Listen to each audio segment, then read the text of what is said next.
Assalamu alaikum everyone. This is Jazim Khandodi. I'm the student of NCBA University. This is the one of the most informative portal where you can get the guidance. Mr. Reis is one of the most educated person who have guided us about the economics. And furthermore, if you have any kind of queries or any kind of obstacles regarding the economics, you can go over to the YouTube, join the portal. You can get every guidance over there. Thank you so much.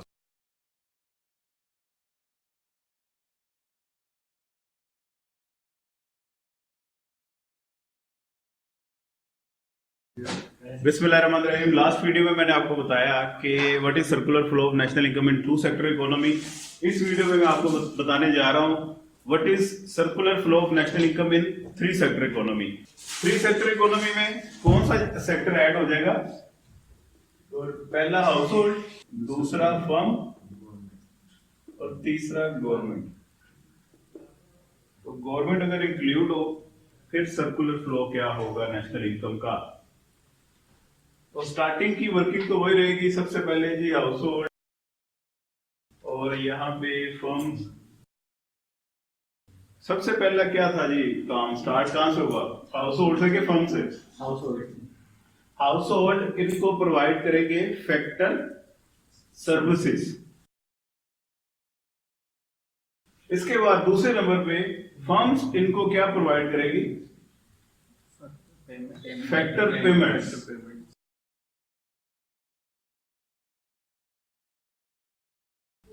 उसके बाद ये payment लेके house hold वापिस firms के पास for consumption expenditures, और firms ने इसके बदले में flow final goods and services. यहां तक तो काम वही पुराना ही रहा। फाइनेंशियल इंस्टीट्यूशन अगर है लाइक बैंक्स वगैरह, तो हाउस होल्ड ने इनके पास सेविंग और फर्म ने इनके पास लोन। यहां तक तो काम हो गया वही पुराना टू सेक्टर इकोनॉमी वाला। अब थ्री सेक्टर इकोनॉमी में क्या होगा? गवर्नमेंट, तीसरा सेक्टर गवर्नमेंट का ऐड हो जाएगा। तीसरा सेक्टर कौन सा ऐड हो गया? यहां तक तो वर्किंग समझ में आ गई ना सर्कुलर फ्लो की।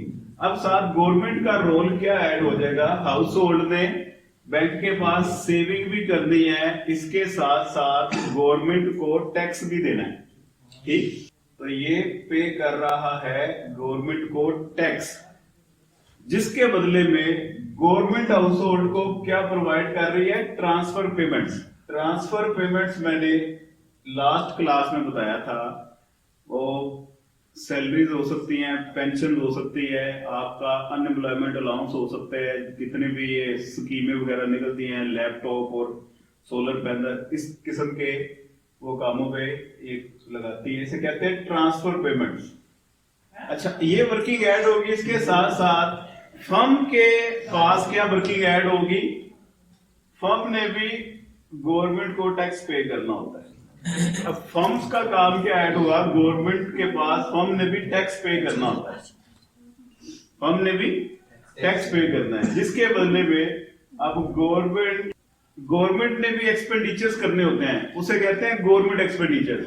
वो क्या एक्सपेंडिचर हो सकते हैं? रोड बनाना, बाईपास बनाना, कोई सरकारी इमारत बनाना, पार्क्स, पब्लिक वेलफेयर के काम करना। तो इस किस्म के जितने भी वो अखराजात करती है उसे कहते हैं गवर्नमेंट एक्सपेंडिचर। तो गवर्नमेंट एक्सपेंडिचर्स करने के लिए ये गवर्नमेंट, जारी बात है, फर्म के पास ही जाएगी। तो ये तमाम चीजें, मटेरियल, रॉ मटेरियल जितना भी है उसको फर्म के पास ही मिलेगा। तो यहाँ पे फर्म के पास गवर्नमेंट कर रही है गवर्नमेंट एक्सपेंडिचर्स। ये हो गया काम इसका। और लास्ट में बैंक के साथ इसका क्या रिलेशन? गवर्नमेंट ने बैंक के पास बारोइंग भी करनी होती है। बारोइंग